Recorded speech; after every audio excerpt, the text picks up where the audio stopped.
If you thought city officials were untouchable, think again. Corruption crackdown in Harare. Before we go any further, don't forget to like, subscribe, and turn on the notification bell so you don't miss any updates from Zim News Live YTS. On July 12, 2024, the High Court found Harare City Council executives Stanley Ndemera and Emmanuel Mutembirwa guilty of criminal abuse of office.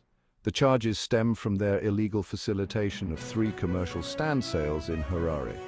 These actions blatantly ignored a 2005 council resolution and crucial environmental impact assessments.